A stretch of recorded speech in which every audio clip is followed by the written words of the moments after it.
तो हेलो साथियों, नमस्कार। मेरा नाम श्रवण है। आज हम लोग लेकर आए हैं फिर से लुसेंट का पार्ट नंबर 2। इसमें हम लोग पार्ट नंबर 2 में वैदिक काल का जितना भी बहुत ही जो इम्पोर्टेंट प्रश्न होंगे उसको हम लोग इस प्रश्न के माध्यम से सॉल्व करेंगे। साथ ही साथ इसमें हम लोग फैक्ट के साथ ये टॉपिक को कवर करेंगे और इसमें साथ ही साथ कुछ जो एक्स्ट्रा फैक्ट भी रहेगा एंड उसका जो आंसर का व्याख्या रहेगा उसको भी हम लोग इस एक प्रश्न के साथ उस हर एक प्रश्न में कवर करने का प्रयास करेंगे ताकि इसमें आप 30 से ज़्यादा प्रश्नों को सॉल्व कर सकें। तो चलिए शुरू करते हैं हम आज के पहले प्रश्न से। तो साथियों, आज का हमारा पहला प्रश्न है कि वैदिक काल की शुरुआत किससे मानी जाती है। तो इसमें जब आप देखेंगे कि जब वैदिक काल का आरंभ हुआ था तो ये लगभग 1500 ईसा पूर्व से स्टार्ट हुआ था। और ये किसके आगमन से हुआ था? तो ये आर्यों के आगमन से हमारा वैदिक काल की शुरुआत मानी जाती है। तो इसका राइट आंसर ऑप्शन बी है दोस्तों। इसको आप काफ़ी अच्छे से याद रखिएगा। इसमें जैसे लिखा है कि लगभग 1500 वर्ष ईसा पूर्व से आर्य भारत में आए और ऋग्वेद की रचना यह युग की शुरुआत मानी जाती थी। जब ऋग्वेद की रचना हुई थी तब वहाँ पर आर्यों के आगमन की यहाँ से संभावनाएं जानकारी मिलती है। आप इसको ट्रिक से कैसे याद रख सकते हैं? आर्य आए वैदिक युग लाए। क्या लाए? आर्य आए वैदिक युग लाए। यहाँ से आप लोग इसको ट्रिक के माध्यम से याद कर सकते हैं। चलते हैं अगले प्रश्न की ओर। तो प्रश्न क्रमांक दूसरा है साथियों कि वैदिक काल को कितने भागों में बांटा गया है।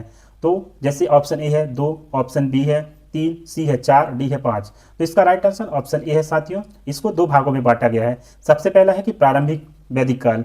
प्रारंभिक वैदिक काल लगभग 1500 से 1000 ईसा पूर्व तक माना गया है। और उत्तर वैदिक काल जो सेकंड है इसे 1000 ईसा पूर्व से 600 ईसा पूर्व तक माना गया है। आप याद रखिएगा 1500 से 1000 एंड दूसरा रखेंगे 1000 से 600 ईसा पूर्व। ये काफ़ी अच्छा इंपॉर्टेंट सवाल बन सकता है साथियों, इसको याद रखिएगा। तो हमारा प्रश्न क्रमांक तीसरा है कि ऋग्वेद किस भाषा में लिखा गया है। तो ऋग्वेद इसे सबसे पहले जो भाषाएं चलती थी वो संस्कृत की भाषाएं चलती थी। कौन सी भाषाएं चलती थी? संस्कृत का। तो इसका राइट आंसर ऑप्शन बी है साथियों, संस्कृत। वैदिक साहित्य संस्कृत में लिखा गया जिसे हम लोग देववाणी के नाम से जानते हैं। चलते हैं अगले प्रश्न की ओर। तो प्रश्न क्रमांक चौथा है कि ऋग्वेद में कुल कितने सूक्त हैं। इसमें सूक्त की बात की गई है। तो ऋग्वेद में 1028 सूक्त है, जैसे आपको याद होगा। इसका राइट आंसर ऑप्शन बी है। इसमें 10 मंडल और 1028 सूक्त हैं। क्या है? 1028 सूक्त एवं जो मंत्रों की बात की गई है जिन्हें हम ऋचाएं कहते हैं 10,600। कई जगह पर 10,562 ऋचाएं की बात करता है। तो आप इसको ध्यान से, जब ऑप्शन आएगा तो ध्यान से क्लिक करिएगा साथियों। चलते हैं हम लोग अगले प्रश्न की ओर। तो प्रश्न क्रमांक पांचवा है कि गायत्री मंत्र किस देवता को समर्पित है। जो ऋग्वेद में जो मंत्र लिखा गया है वो किस देवता को समर्पित है। तो इसका राइट आंसर ऑप्शन सी है। इसे सूर्य देवता को समर्पित है, जिसे हम लोग उस टाइम पे सविता कहा जाता था। गायत्री मंत्र सविता देवता को समर्पित है। जो ओम भूर्भुवः स्वः तत्सवितुर्वरेण्यं, ये जो आप लोग गाते हैं ये गायत्री मंत्र का उल्लेख है। गायत्री मंत्र का प्रकाश सूर्य का वास, इसको आप ट्रिक से याद रख सकते हैं। गायत्री मंत्र का प्रकाश सूर्य का वास, ये काफी अच्छा ट्रिक से बना सकते हैं आप इसको। प्रश्न क्रमांक छठवा है कि ऋग्वेद में सर्वाधिक बार किस देवता का उल्लेख हुआ है।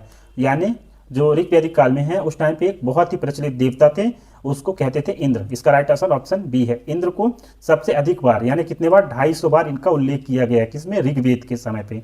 और इसे अग्नि का दूसरा स्थान प्राप्त है। किसको? इंद्रदेव को।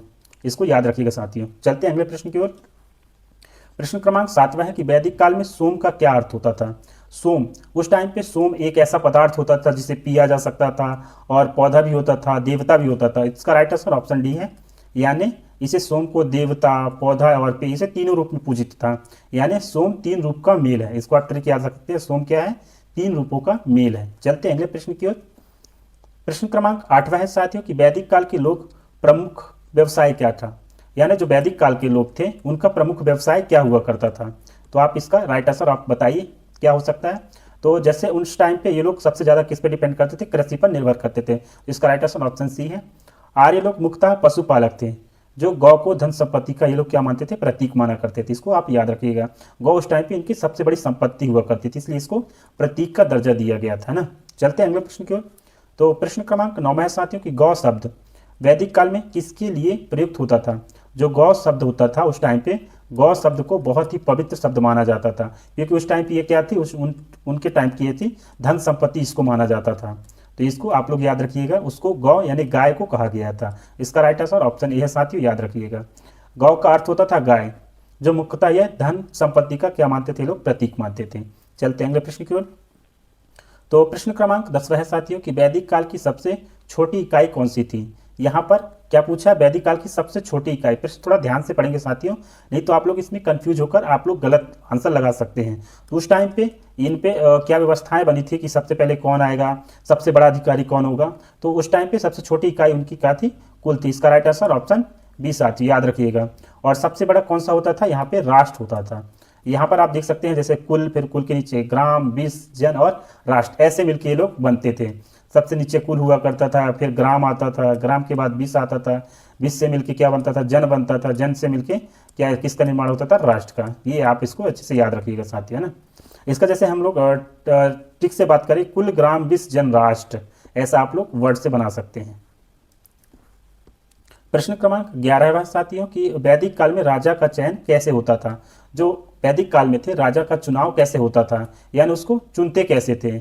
जब उसको हम लोग एक राजा की गद्दी पर बैठाते थे, यानी चयन कैसे किया जाता था। तो उस टाइम पे सबसे ज़्यादा चुनाव द्वारा इसको चिन्हित किया जाता था कि ये आने वाले समय का राजा बनेगा। तो इसका राइट आंसर ऑप्शन बी है साथियों, इसको याद रखिएगा। और उस टाइम पे दो समिति, जो राजनीतिक पार्टियां हुआ करती थी, वो कौन सी थी, सभा और समिति। ये उस टाइम पे सबसे प्रभावशाली समिति मानी जाती थी, सभा और समिति, इसको याद रखिएगा साथियों। चलते हैं अगले प्रश्न की ओर। तो प्रश्न क्रमांक 12 है साथियों कि वैदिक काल में सभा और समिति क्या थी। मैंने इससे पहले जस्ट अभी पिछले वाले प्रश्न में बताया था, अगर आपको याद हो तो आप इसका आंसर कमेंट में बता सकते हैं। इसका राइट आंसर ऑप्शन सी है, मैंने यहाँ पे लिख भी दिया। इसे राजनीतिक संस्थाएं कहा जाता था। सभा में कैसे लोग बैठते थे, यहाँ पे वरिष्ठ लोगों की क्या होती थी, एक परिषद होती थी। और समिति जन सामान्य की एक संस्था होती थी। इसका राइट आंसर ऑप्शन सी है साथियों, याद रखिएगा। तो प्रश्न क्रमांक 13 है साथी को, वज्रपति कौन था। वज्रपति उस टाइम पे क्या कहलाता था। तो इसको राइट आंसर ऑप्शन इसका है सी। उस टाइम पे पशुपालक समुदाय का एक मुखिया होता था, कौन, वज्रपति। ये काफी अच्छा इंपॉर्टेंट सवाल बन सकता है साथी, इसको याद रखिएगा। और वज्रपति क्या करता था, ये क्या किया करता था, गौशाला की देखभाल करता था। ये क्या करता था, गौशाला की देखरेख किया करता था। प्रश्न क्रमांक 14 है कि वैदिक काल में राजस्व यज्ञ का क्या उद्देश्य था। जो उस टाइम पे राजस्वी होते थे, उनका क्या कार्य हुआ करता था। तो इसका राइट आंसर ऑप्शन बी है, राज्य अभिषेक के लिए राजस्व का इस्तेमाल किया जाता था, इनका उद्देश्य होता था। यानी राज्याभिषेक जो उस टाइम पे हुआ करता था, ये सब चीज किया करते थे। चलते हैं अगले प्रश्न की ओर। तो प्रश्न क्रमांक 15 है कि अश्वमेध यज्ञ का उद्देश्य क्या था। यानी जब उस टाइम पे जब अश्वमेध यज्ञ हुआ करता था, तो उसका उद्देश्य क्या हुआ था। तो उस टाइम पे अश्वमेध जो यज्ञ हुआ करता था, वो राज्य के विस्तार के लिए किया करते थे। इसका राइट आंसर ऑप्शन ए है, राज्य के विस्तार के लिए अश्वमेध यज्ञ करवाया जाता था। इसको याद रख सकते थे। और इसका जो मतलब होता था, एक बहुत ही उस टाइम पे प्रचलित व्यवस्थाएं थी कि जहां तक उसका राजा घोड़ा को छोड़ देता था, जो राजा होता था वो अपने घोड़े को छोड़ता था, और जहां तक वो जमीन को नाप लेता था, अगर वो एरिया कवर कर रहा है तो उस तक वो जहां तक जाता था, वो सारा जमीन उस हिस्से में आ जाता था। तो उस टाइम पे ये बहुत ही प्रचलित व्यवस्थाएं थी। तो इस टाइम पे ऐसा नहीं है साथी, इस लोग याद रखिएगा, ये काफी अच्छा इंपॉर्टेंट सवाल बन सकता है। तो प्रश्न क्रमांक 16 है कि उत्तर वैदिक काल में किस धातु का प्रयोग शुरू हुआ था। उत्तर वैदिक काल, इससे पहले मैंने आपको बताया था, क्या बताया था साथियों, कि जब हम इंडस वैली सिविलाइजेशन पढ़ रहे थे, जब हम लोग इंडस वैली क्या पढ़ रहे थे, सिविलाइजेशंस के बारे में पढ़ रहे थे, तो उस टाइम पे सबसे ज़्यादा क्या होता था, कांसा होता था, तावा होता था। मैंने ये आपको पिछले क्लास में बताया है, जैसा आप लोग इसका पिछली क्लास का वीडियो आप लोग लिंक आपको डिस्क्रिप्शन में मिल जाएगी, है ना, तो उसको आप देख लीजिएगा। तो उस टाइम पे ये लोग जो उत्तर वैदिक काल में थे, तो उत्तर वैदिक काल में सबसे ज़्यादा ये लोग क्या इस्तेमाल करते थे, लोहा का। इसका राइट आंसर ऑप्शन सी है, लोहा का बहुत इस्तेमाल करते थे। लोहा में जैसे इसमें बात करें, लोहा ज्ञात हुआ जिससे कृषि और युद्ध में क्रांति आई थी। क्या आई थी, कृषि के कई औजार बनाए थे, हल वगैरह बनाए थे, युद्ध में औजार का इस्तेमाल करने लगे थे। तो उत्तर वैदिक काल में लोहा का बहुत ही महत्वपूर्ण उपयोग माना जाता था। तो प्रश्न क्रमांक 17 है साथियों कि वैदिक काल के 4 वेद कौन से थे। जो वैदिक काल था उसमें 4 वेदों की रचना हुई थी, वेदों की रचना हुई थी, है ना। वो 4 वेद कौन से थे, सबसे पहले था ऋग्वेद, कौन सा, ऋग्वेद। फिर दूसरा था यजुर्वेद, फिर तीसरा था सामवेद, फिर चौथा था अथर्ववेद। ये 4 वेद उस टाइम पे इनकी रचना हुई थी, इसको याद रखिएगा। इसका राइट आंसर ऑप्शन ए है, किसकी रचना हुई थी, 4 वेदों की रचना हुई थी। आप लोग इसको याद रखिएगा, है ना। इसमें आप वेद के साथ ये याद रख सकते थे कि ऋग्वेद में किसका उल्लेख किया गया है, तो ऋग्वेद में स्तुति जो मंत्र होते थे उसका उल्लेख किया गया है। सामवेद में संगीत का उल्लेख किया गया है। यजुर्वेद में यज्ञ की बात की गई है, यज्ञ जो जादू टूना होता था उस टाइम पे उसकी बात की गई है। और अथर्ववेद में जादू व चिकित्सा से रिलेटेड सारा जो जादू टूना वशीकरण, ये सारा चीज़ आप इसमें याद रखिएगा, अथर्ववेद में बात की गई है। वो 4 वेद कौन से हैं आप लोग अच्छे से याद रखिएगा। बाकी इसका मैं डिटेल में एक पूरा वीडियो बनाऊंगा ऋग्वेद के बारे में, और जितने भी वेद हैं, वेद वेदांग, वो सारा हम लोग उसी में चारों वेदों को कवर करेंगे, है ना। तो उसके लिए मैं एक अलग से टॉपिक्स का वीडियो बना दूंगा। चलते हैं अगले प्रश्न की ओर। तो प्रश्न क्रमांक 18वां है कि सामवेद किसका जनक कहा जाता है। जो सामवेद है, सामवेद में मैंने अभी पिछले प्रश्न बताया था, इसमें संगीत का वर्णन किया गया है। किसका साथियों? संगीत का। इसका राइट आंसर ऑप्शन ए है, संगीत का वर्णन किया गया है। चलते हैं प्रश्न क्रमांक 19 की ओर। तो हमारा प्रश्न क्रमांक 19 है कि अथर्ववेद में मुख्य विषय क्या था। अथर्ववेद में मुख्य विषय था जादू, मंत्र और औषधि का। इसका राइट आंसर ऑप्शन बी है। प्रश्न क्रमांक 20 है साथियों कि वैदिक काल में विवाह का सबसे उच्च प्रकार कौन सा था। यानी जो वैदिक काल में था, विवाह का क्या सबसे उच्च प्रकार माना जाता था। तो इसका राइट आंसर ऑप्शन सी है, ब्रह्म विवाह को सबसे उचित माना जाता था उस टाइम पे, क्योंकि इसमें जो होता था कन्या युग को वर को वेद पाठ और दान के साथ दिया जाता था। किसको? कन्या को। ये काफी अच्छा इंपॉर्टेंट सवाल बन सकता है। तो प्रश्न क्रमांक 21वां है कि दस्यु शब्द वैदिक काल में किसके लिए प्रयुक्त होता था। जो दस्यु शब्द होता था उस किसके लिए? शत्रु जनजातियों के लिए इस्तेमाल होता था। इसका राइट आंसर ऑप्शन बी है साथियों, इसको याद रखिएगा। आर्य अपने विरोधियों को दस्यु कहते थे। जो उस टाइम पे आर्य थे, कौन थे? आर्य। तो अपने शत्रु को कह के क्या बुलाते थे? क्या कहते थे? दस्यु। इनको दस्यु कहा जाता था। ये काफी अच्छा इंपॉर्टेंट सवाल बन सकता है साथियों। चलते हम प्रश्न क्रमांक 22वां है कि वैदिक काल में सबसे प्रिय पशु कौन था। जो वैदिक काल में सबसे प्रिय पशु, आपको मैं पहले ही बताया है, गाय को उस टाइम पे लोग सबसे प्रिय पशु मानते थे। उनकी क्या थी? ये धन संपत्ति का प्रतीक माना जाता था। धन संपत्ति का प्रतीक मानते थे। इसको आप लोग याद रखिएगा। उस टाइम पे गाय को अघन्या वर्ड का इस्तेमाल किया गया, जैसे यहाँ पे लिखा है अघन्या वर्ड कहा गया, जिसे मारा ना जाए। यह संपत्ति और धर्म का प्रतीक माना जाता था। इसका राइट आंसर ऑप्शन ए है साथियों। तो प्रश्न क्रमांक 23 है कि पुरुष सूक्त किस वेद में है। जो पुरुष सूक्त इसमें जो बात करें ऋग्वेद में, इसमें 4 पुरुषों की बात की गई है। कौन कौन से 4 पुरुष है? ब्राह्मण, क्षत्रिय, वैश्य और शूद्र। ये एक ऐसी वर्ण व्यवस्था थी जो पुरुष के विभाजित करती थी कि कौन सा पुरुष क्या बनेगा, ब्राह्मण कौन होगा, क्षत्रिय कौन होगा, वैश्य कौन होगा और शूद्र कौन होगा। तो ये वर्ण व्यवस्था की बात की गई है किसमें? ऋग्वेद में। इसका राइट आंसर ऑप्शन सी है, ऋग्वेद में इसका उल्लेख किया गया है।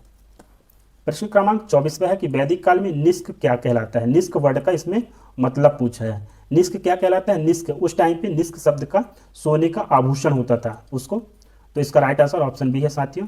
सोने का हार या गले में पहनने वाला एक आभूषण हुआ करता था, जो बाद में मुद्रा का रूप में प्रयोग हुआ था। किस रूप में? मुद्रा के रूप में। इसको याद रखिएगा ना।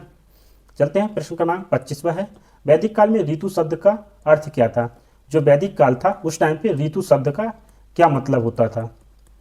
तो उस टाइम पे ऋतु शब्द का मतलब होता था मौसम। इसका राइट आंसर ऑप्शन सी है, मौसम। और ऋतु का प्रयोग 6 मौसमों के लिए होता था, जैसे बसंत, ग्रीष्म, वर्षा आदि, ठंड, सर्द, ये सारा मौसम के विभाग में आते थे। तो उस टाइम पे ये लोग ऋतु वर्ड का इस्तेमाल करते थे। तो आज का हमारा प्रश्न क्रमांक 26 है कि सरस्वती नदी का उल्लेख किस वेद में सबसे अधिक बार मिलता है। तो आप लोग याद रखिएगा कि जो सरस्वती नदी है उस टाइम पे सबसे ये पवित्र नदी मानी जाती थी। कौन सी नदी मानी जाती है? सबसे पवित्र नदी। तो इसका उल्लेख ऋग्वेद में किया गया। इसका प्रश्न क्रमांक 26 का राइट आंसर ऑप्शन सी है, सरस्वती को ऋग्वेद के अंदर इसका उल्लेख मिलता है सबसे अधिक बार, क्योंकि ये सबसे पवित्र नदी कहा जाता था। इसे नदी तमा, माते तमा, अन्य कई नामों से जाना जाता है। चलते हैं प्रश्न क्रमांक 27 की ओर।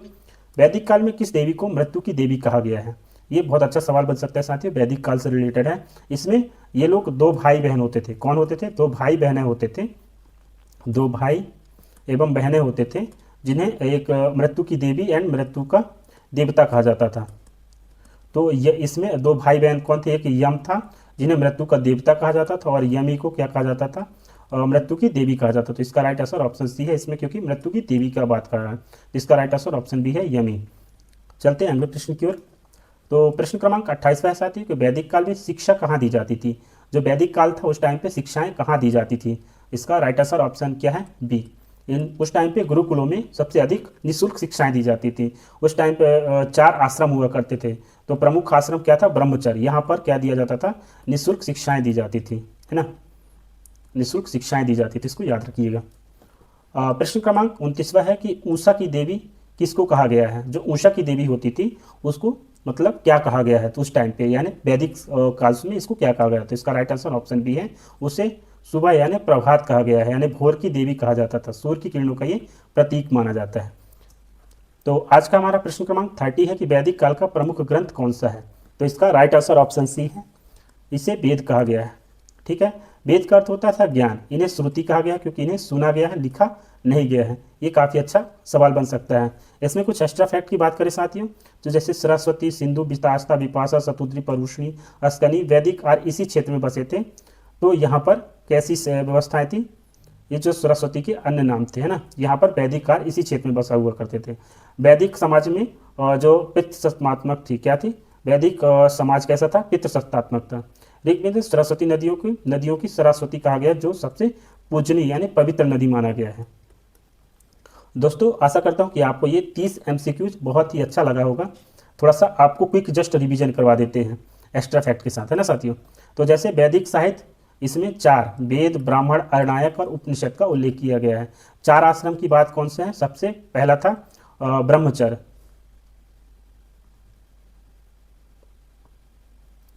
इसमें जो 4 आश्रम की बात की गई है, सबसे पहला था ब्रह्मचर्य, दूसरा गृहस्थ, वानप्रस्थ और संन्यास। ये 4 जो आश्रम थे उस टाइम पे बहुत ही प्रचलित थे, और इसमें सबसे प्रमुख था कौन सा था, ब्रह्मचर्य। और इसमें जैसे लोहा उत्तर वैदिक काल में बहुत ही प्रमुख धातु माना जाता था। सभा में कौन होता था, बुजुर्गों की संस्था होती थी। समिति में जनता की संस्था होती थी। इंद्र उस टाइम पे युद्ध का देवता कहा जाता था। अग्नि को यज्ञ का देवता कहा जाता था। सरस्वती को विद्या की देवी कहा जाता था। और यम को क्या कहा जाता था, इन्हें मृत्यु का देवता कहा जाता था। और यमी को क्या कहा जाता था, इन्हें मृत्यु की देवी कहा जाता था। ये दोनों भाई बहने थे, भाई एवं बहनें थे। साथियों आशा करता हूं कि आपको ये क्लास काफ़ी अच्छा पसंद आया होगा। तो आप इस चैनल को like and subscribe and share करें। मिलते हैं आपसे नेक्स्ट वीडियो से, तब तक के लिए धन्यवाद।